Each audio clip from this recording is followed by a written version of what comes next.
মে 2024 মেষ রাশির আশা আকাঙ্ক্ষা পূরণ হবেই হবে।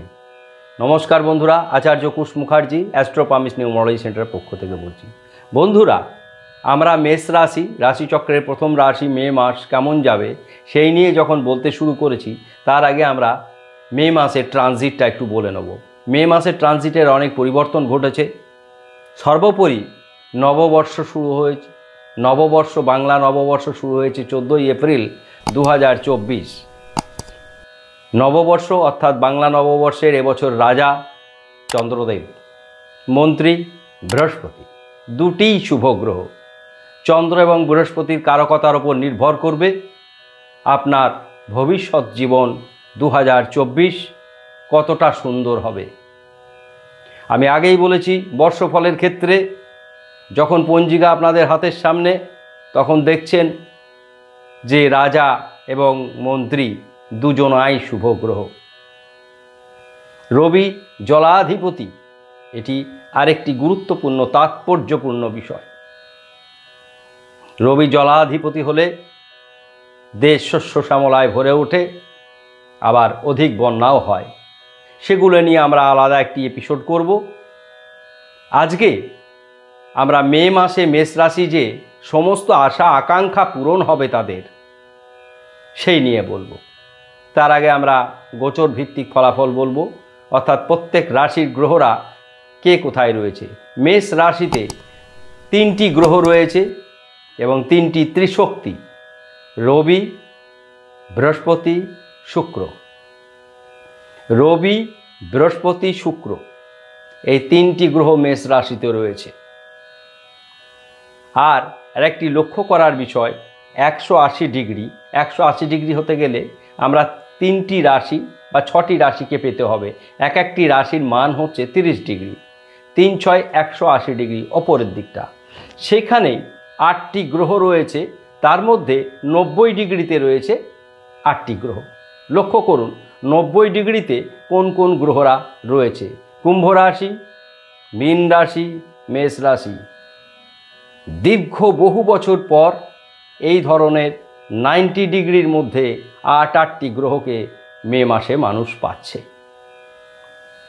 সুতরাং যখনই ওপরের দিকের রাশিগুলিতে এই গ্রহরা বিন্যাস করছে, অর্থাৎ ওপরের দিকের রাশির মধ্যে আমাদের রয়েছে কুম্ভ, মীন, মেষ, বৃষ, মিথুন, তাহলে এদের উন্নতির অন্তরায় হওয়ার মতন কোনো জ্যোতিষিক ব্যাখ্যা নেই। তাহলে কেন মন্দ যায়? যখন কোনো গ্রহ পাপ গ্রহ যুক্ত হয়, যখন কোনো রাশি পাপ গ্রহ দ্বারা দৃষ্ট হয়, একাধিক পাপ গ্রহর সঙ্গে মিলিত হয়, তখন মন্দ প্রভাব পড়ে। সুতরাং একটি বিষয় খুবই সঠিক যে ভালো মন্দ উভয় ফলই আমাদের ভোগ করতে হয়। কোনটা বেশি ভালো, কোনটা বেশি মন্দ, এই নিয়েই আমরা কিন্তু আলাপ আলোচনা করি। তাহলে আমরা প্রথমে দেখে নিই কে কোথায় রয়েছে। মে মাসে রয়েছে শনি কুম্ভ রাশিতে, চন্দ্রদেবকে সঙ্গে নিয়ে আছে। মীন রাশিতে 3টি গ্রহ রয়েছে: রবি, বুধ, রাহু এবং মঙ্গল। বুধ, রাহু, মঙ্গল মীন রাশিতে রয়েছে। আর মেষ রাশিতে রয়েছে রবি, বৃহস্পতি, শুক্র। রবি, বৃহস্পতি, শুক্র 3টি গ্রহ রয়েছে মেষ রাশিতে। মীন রাশিতে রয়েছে বুধ, রাহু এবং মঙ্গল, 3 3 6টি গ্রহ। কুম্ভ রাশিতে রয়েছে গ্রহণ দোষ তৈরি হয়েছে, শনি এবং বিষযোগ তৈরি হয়েছে শনি এবং চন্দ্রকে নিয়ে। বিষযোগের ফল বেশি দিন ভোগ করতে হয় না, কেননা চন্দ্রদেব 2.5 দিন একটি রাশিতে থাকে।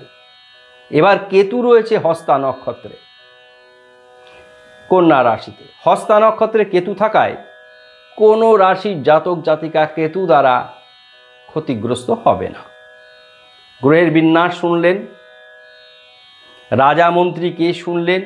এবার মেষ রাশির চমকপ্রদ উন্নত জায়গাগুলো প্রথমে ব্যাখ্যা করব।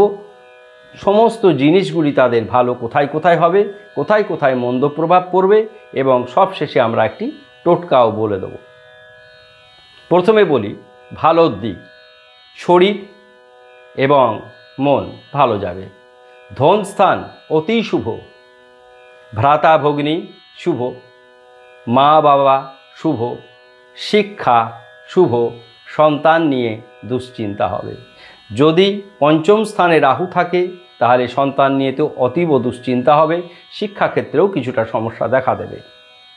গুপ্ত শত্রু হ্রাস পাবে, প্রেম বিবাহ দাম্পত্য অতি শুভ, ভয়ঙ্কর কোনো দুর্ঘটনা ঘটবে না। এর আগে আমরা বলছিলাম মেষ এবং বৃশ্চিকের ক্ষেত্রে যে দুর্ঘটনা ঘটার সম্ভাবনা রয়েছে সেটি কিন্তু এখন আর সম্ভাবনা অনেক ক্ষীণ, তবু গাড়ি আস্তে চালাবেন, বিশেষত মেরুন গাড়ি বা লাল গাড়ি সেগুলো কম চালাবেন। এবার আমরা ভ্রাতা ভগ্নী গেছে, শিক্ষা গেছে, শত্রু গেছে, বন্ধু গেছে, প্রেম বিবাহ গেল, মৃত্যু দুর্ভাগ্যজনক হবে না, ন্যাচারাল ডেথ।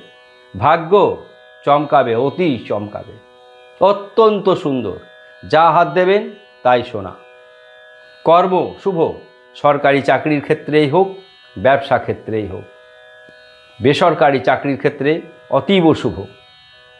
আয় বৃদ্ধি পাবে, আয় বৃদ্ধি পাওয়া মানে সেটা ব্যবসা ক্ষেত্রেও হতে পারে, চাকরি ক্ষেত্রেও হতে পারে। পৈতৃক সম্পত্তির ক্ষেত্রে সমস্যার সমাধান হবে, আইনি জয়লাভ হবে, রাজনৈতিক ক্ষেত্রে অত্যন্ত উন্নতি। যতগুলো মেষ রাশির জাতক জাতিকা রয়েছে মে মাসে তাদের কপাল খুলবে। ব্যয় বৃদ্ধি পাবে, বিপরীত লিঙ্গ থেকে সমস্যা বাড়বে।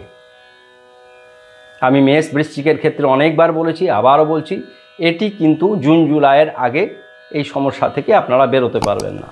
তার জন্য বন্ধুত্বের ক্ষেত্রে বিপরীত লিঙ্গের সঙ্গে সাবধানতা অবলম্বন করবেন, তর্ক বিতর্কে যেন জড়িয়ে না পড়েন তার জন্য সাবধানতা অবলম্বন করবেন।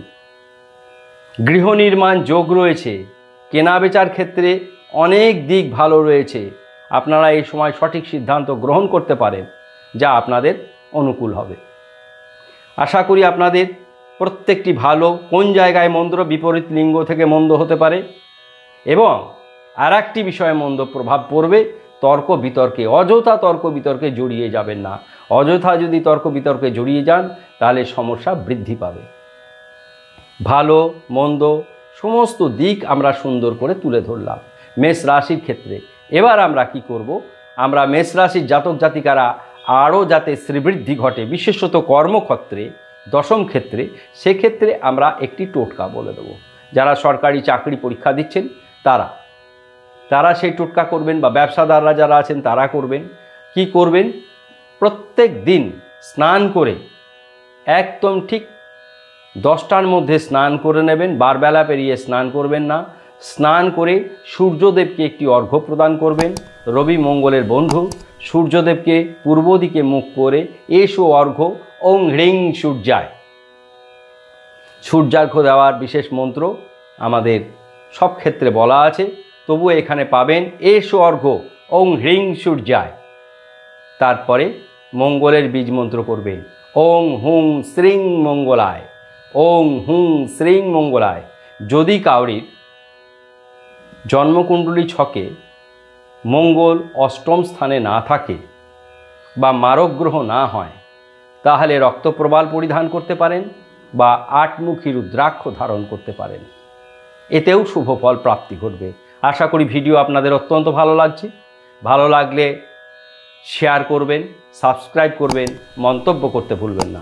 ধন্যবাদ, সবাই ভালো থাকুন।